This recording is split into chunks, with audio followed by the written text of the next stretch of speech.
mentioned, I think this is probably the biggest point of contention for Overwatch for I think a lot of the hardcore people is the shooter people anyway is balance. I think that's going to be something that is going to be an ongoing challenge for Blizzard, but I don't think it's outside of the realm of something they can manage, right? So you got to think they have Ears of the Storm, right? Constantly have balance changes. They have World of Warcraft constantly have balance changes. I mean, almost every single game that they have and own, they have a history of continually dealing with things that either skew balance one way or another, and then they try to continually update those things so that the games are fair, fun, and at some level competitive, so that things aren't overpowered. So I think it's going to be challenging. There's currently 15 characters. They're supposed to add 12 more. So 27 for whenever they launch. Yeah. Which would be really close to what Heroes is launching with. Heroes is launching with, exactly. 30 heroes, 7 maps. Yeah. And it sounds like they'll probably be pretty close, which makes sense. As a studio, they're like, yeah, this is about the number you need. Right.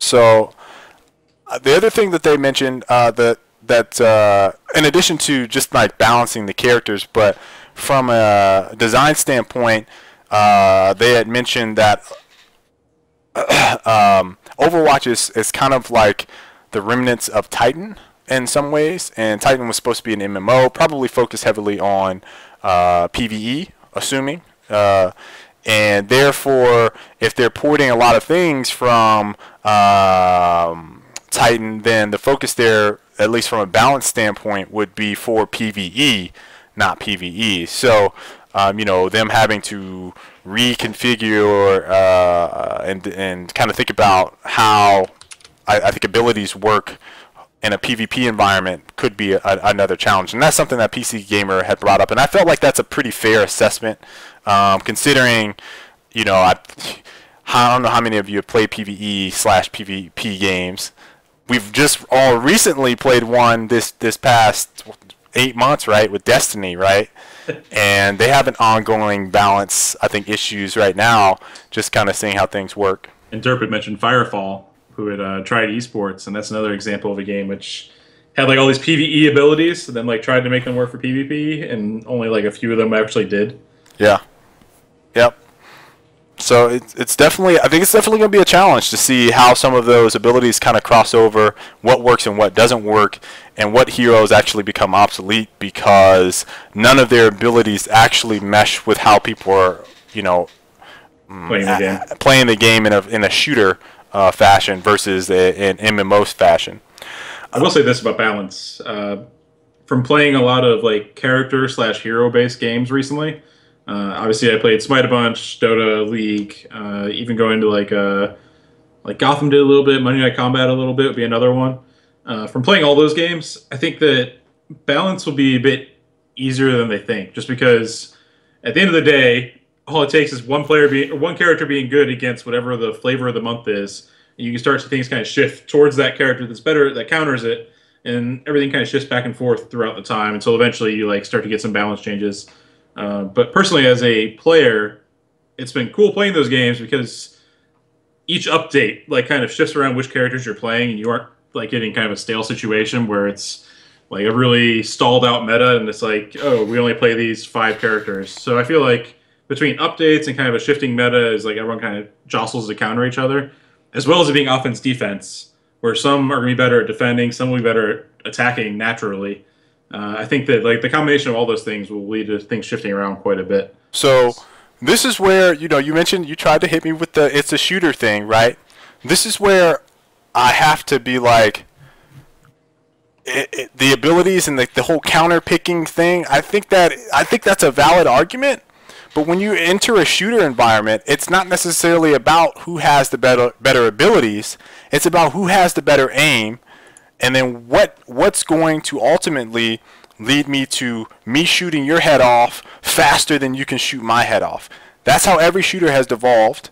That's why I think that Destiny has such a balance issue in PvP, because ultimately, if you're playing at the top level, there is no counter. You can't counter pick the weapons, right? Like, you can say, okay, I can blade dance. That has the higher DPS for a super. Plus, I'm going to use the last word, which has the lowest TDK in the game. So therefore, if my aim is better than yours, I should always win in this gunfight. There is not really a counter pick there, and that's a bad example because it doesn't have as many abilities. But I think you kind of get what I'm saying with Overwatch. Balance, I think it's not going to be as cut and dry as I'm going to just counterpick this character, because if the character that's counterpicking isn't a better shot, like if you're not a better shot, that might not be the best choice. It'll depend though, because a lot of the characters are limited by range, right? Like, for example, a cleric's like Reaper, for example, only has a shotgun. That's his only weapon. He needs to get up close to shoot you. So if it's a map that allows you to fly over him or around him, then his power gets handled directly without having to mess with the shot. You know what I mean?